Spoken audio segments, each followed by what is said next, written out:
What is going on, guys? Tom Aspinall will never fight Jon Jones. I know it. This is a guarantee. You can bet your life on it. So, as far as we know, Jon Jones and Stipe Miocic will fight at Madison Square Garden November 8th, I believe. Sorry, November 9th, that is.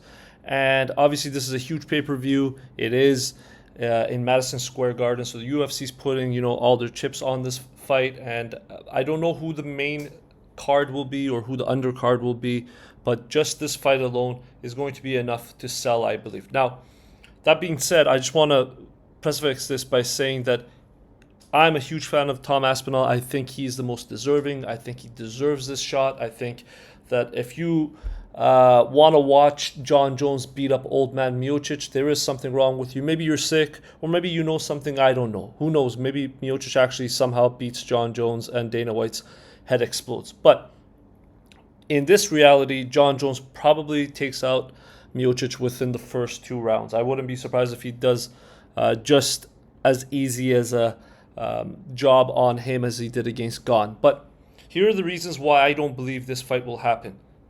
So Jon Jones is already, talking about his fight in this article from Bloody Elbow with Miocic, and he says that he has 18 weeks to prepare, essentially, to have like the best version of himself fight old man Miocic. Now, if we look at Jon Jones's career as a whole, by the way, if you guys go look at his resume, his Tapology or Sharedog, his fight record, every single time I see it, amazes me even more.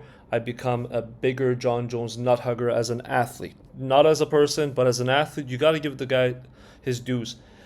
His record is every person that you ever knew at, light heavyweight.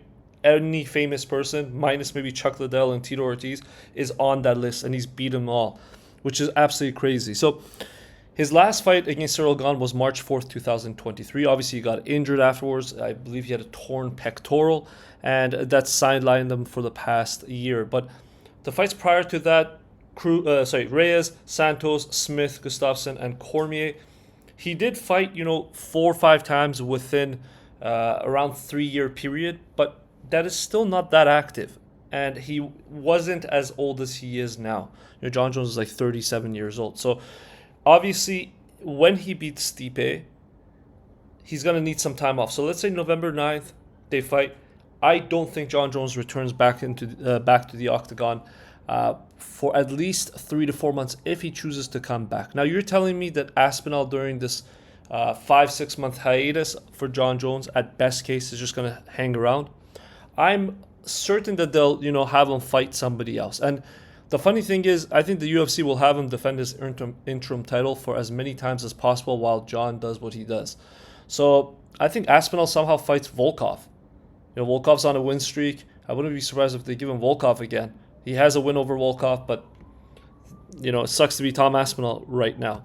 So let's have a look at Tom Aspinall as far as does he draw in eyes? And let's not include me and you. If you're watching a video by a YouTuber with like 100 subscribers, that already means you are balls deep into this sport. We're talking about the casual fan who's willing to pay, in the States, $60-$70 to watch the fights, and in the UK and other, areas and other regions, stay up late to watch it. Even if it's free, you guys got to stay up to watch it. So Aspinall has 786,000 followers on Instagram, and on X or Twitter, he only has 80,000. So these aren't great numbers, especially for a heavyweight champion.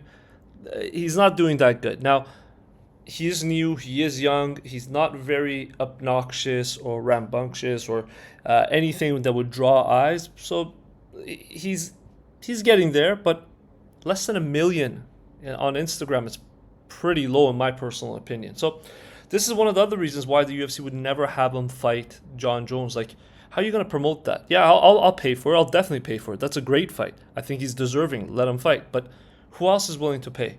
Other than the die-hard fans, is anybody else willing to pay for a pay-per-view? And the UK can't be included. UK doesn't buy pay-per-view. So sorry, guys. You guys don't count.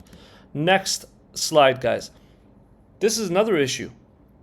So obviously Francis Ngannou, this is one of the top guys from PFL, and this is their signing. So not only is Ngannou a fighter for the PFL that will only fight super fights on their pay-per-views that they're going to do from now on, alongside Jake Paul and Kyla Harrison and other people, but Francis is also tied in as far as the business goes. They're going to make an expansion into Africa through Francis's name, and this is huge. So as PFL expands, they're going global.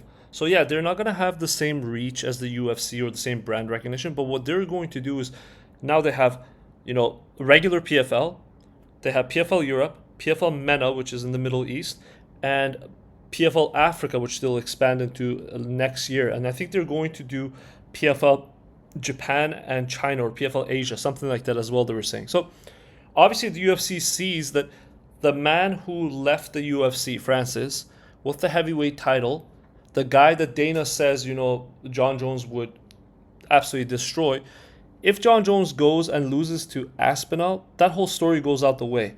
And essentially Francis is the greatest heavyweight to leave the UFC because he beat Miocic. So I think this is going to be an issue. I think the PFL thing is a big, big issue. And obviously, again, PFL expanding into the Middle East, Europe, and Africa is not going to help, the UFC in any way. It's great for us. I love the fact that there's more fights to be had. Next thing.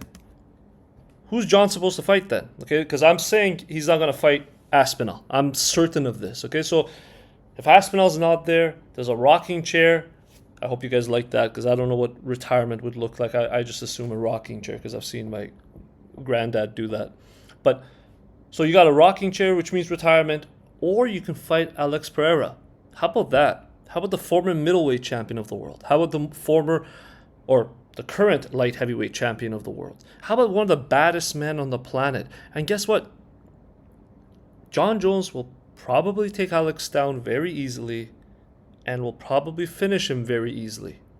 Not as bad as the Gone thing, but it could look like that. And then what? Dana White's going to say, look at this guy. He's beat the baddest men on the planet. Daniel Cormier, Stipe Miocic, the greatest heavyweight of all time. Alex Pereira, one of the greatest fighters of all time, a double champ. There's no way Francis would have held his own against Jone Jones. Jone Jones would have steamed right through him. He would have rolled right through him.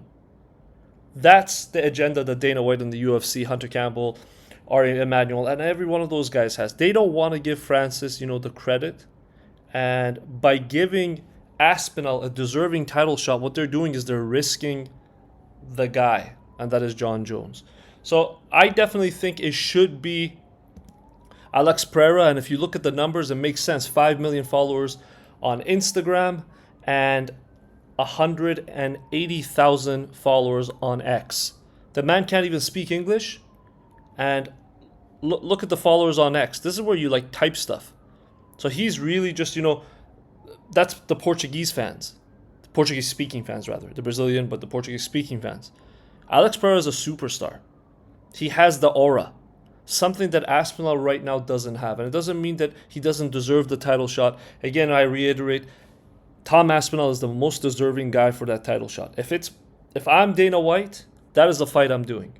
Because I think Tom Aspinall is a great fighter, a good human being, and deserving of this title shot. Guys, let me know what you guys think in the comments below. Who should Jone Jones fight next? And do not say Tom Aspinall. We already know he's not going to fight Tom Aspinall. Give me another opponent. Is it Alex Pereira? Is it the retirement chair? Or is he going to fight somebody completely random? Will it be Jake Paul in a boxing match? Let me know, guys.